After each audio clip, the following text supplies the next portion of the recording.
Welcome back to the second chapter of Shri Bhagavad Gita, and we start with text 39, with which we ended the previous video. Thus far I have described this knowledge to you through analytical study.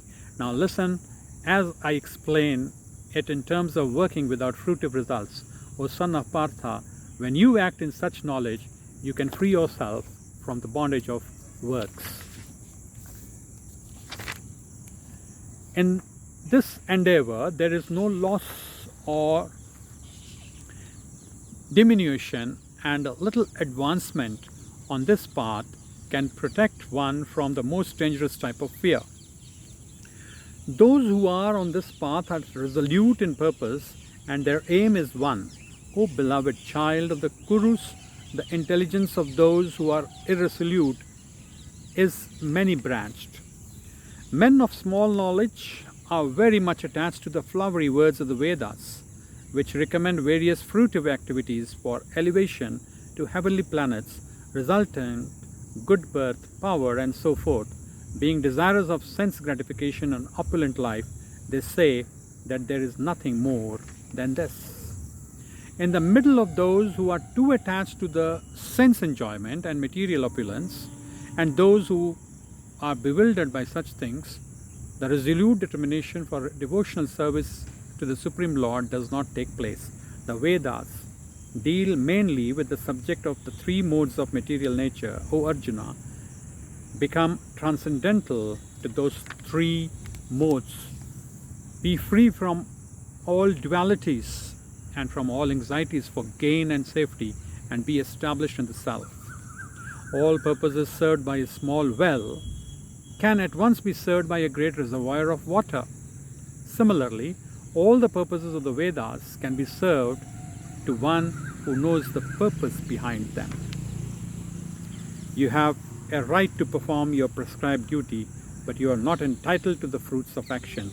Never consider yourself the cause of the results of your activities, and never be attached to not doing your duty.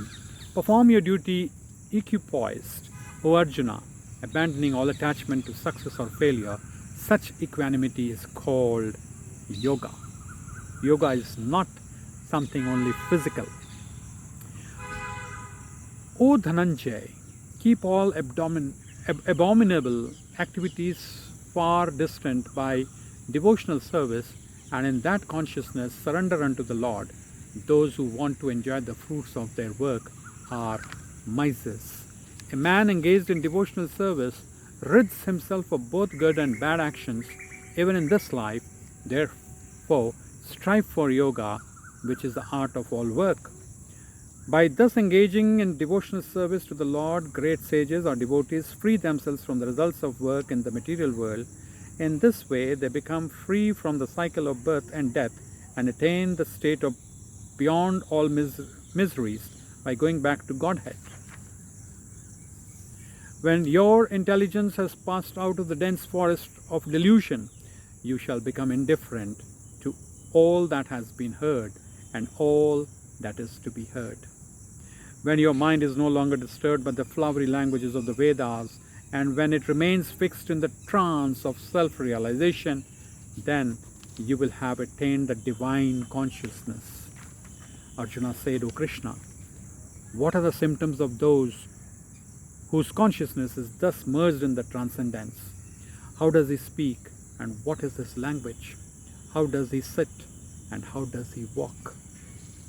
The Supreme Personality of the Godhead said, O Partha, when a man gives up all varieties of desire for sense gratification which arise from the mental concoction, and when his mind thus purified finds satisfaction in the self alone, then he is said to be in the pure transcendental consciousness. One who is not disturbed in mind even amidst the threefold miseries, or elated when there is happiness, and who is free from attachment, fear, and anger, is called a sage of steady mind. In the material world, one who is unaffected by whatever good or evil he may obtain, neither praising it nor despising it, is firmly fixed in perfect knowledge. One who is able to withdraw his senses from the sense objects as a tortoise draws its limbs within the shell, is firmly fixed in perfect consciousness.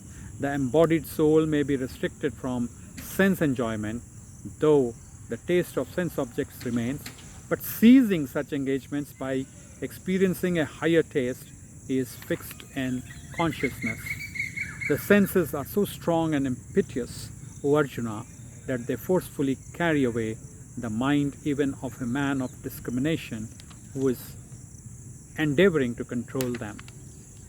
One who restrains his senses, keeping them under full control, and fixes his consciousness upon me, is known as a man of steady intelligence. Me stands for Krishna. It can be taken for any of your gods belonging to any other religion. While contemplating the objects of the senses, a person develops attachments for them, and from such attachments lust develops, and from lust anger arises. From anger complete delusion arises, and from delusion bewilderment of memory. When memory is bewildered, intelligence is lost, and when intelligence is lost, one falls down again into the material good.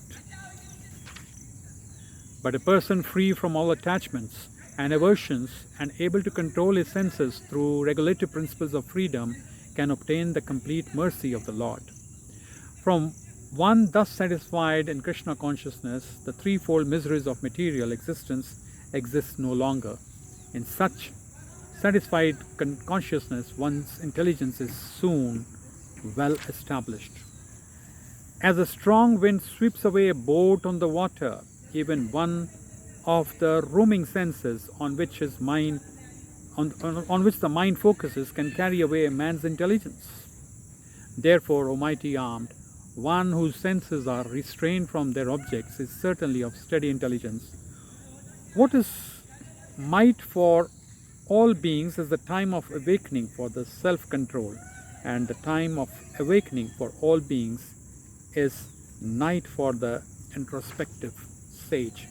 A person who is not disturbed by the incessant flows of desires that enter like rivers into the ocean, which is ever being filled but it is always still, can alone achieve peace, and not the man who strives to satisfy such desires.